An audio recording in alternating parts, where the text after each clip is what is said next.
Bonjour, nous sommes Théo Miglionico, Théo Bruffarts, Martin Cogno et Cédric Béjot, 4 étudiants en deuxième année en sciences physiques. Aujourd'hui, nous vous introduisons au monde de la spectrophotométrie.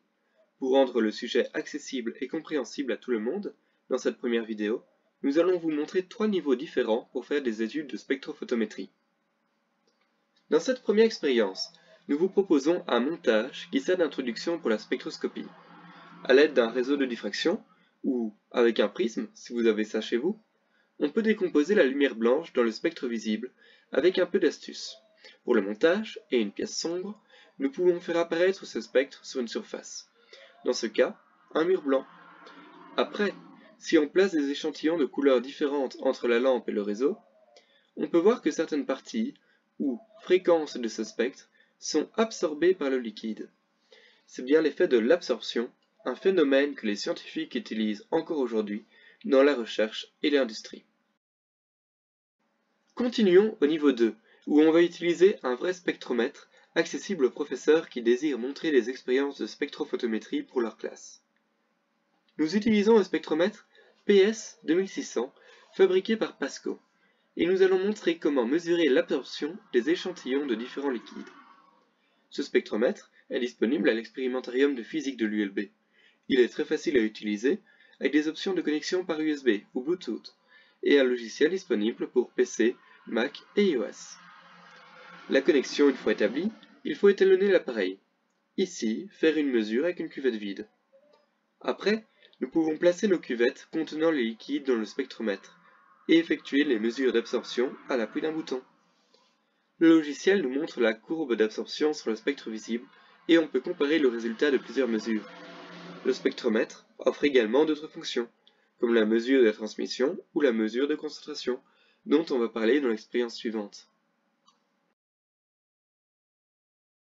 Pour notre troisième expérience, nous avons choisi un terrain où la physique et la chimie s'entremêlent. L'analyse, discipline essentielle au monde d'aujourd'hui et de demain, permet de connaître la composition de tout un tas de gaz, liquides et autres matériaux. Notre expérience est la suivante. Des assistants de chimie analytique nous ont préparé une solution contenant une quantité inconnue de fer, et nous allons tenter de la connaître. Pour cela, nous commençons par faire ce que l'on appelle une droite d'étalonnage. Nous savons en effet que l'absorption suit, sur une certaine gamme de concentration, la loi de Beer-Lambert, qui s'affiche maintenant, où l'absorption devient fonction de la concentration selon une simple droite de pente encore inconnue. Afin d'effectuer cette droite, nous traçons le spectre d'absorption sur toutes les longueurs d'onde du visible, afin de voir où elle est la plus grande. En effet, plus l'absorption est grande, plus le résultat sera visible, net et précis.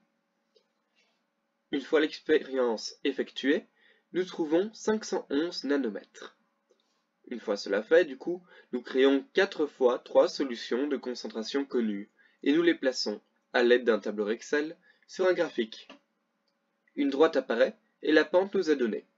Elle vaut ici 10 955 par molaire, soit des litres par mol. La droite d'étalonnage étant faite, nous appliquons le même traitement sur notre échantillon inconnu. Il faut savoir qu'avant chaque test, nous donnons à la machine un blanc. Un blanc est une solution contenant tout sauf le fer analysé, et permet d'éradiquer l'influence dans l'absorption des autres éléments comme le réducteur, le complexant et le tampon. Nous donnons donc notre échantillon à la machine et relevons les différentes absorbances. En remettant cela dans la droite d'étalonnage, en connaissant aussi le facteur de dilution et en utilisant un peu de statistiques afin d'avoir la moyenne, nous connaissons la concentration inconnue. Une fois les calculs faits, nous découvrons que celle-ci vaut 0,019 molaires.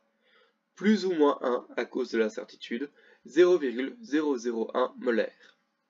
Sachant que nos assistants nous avaient préparé une solution de 0,01919 molaires, nous pouvons voir que nous avons été moins précis, mais que notre travail reste réussi.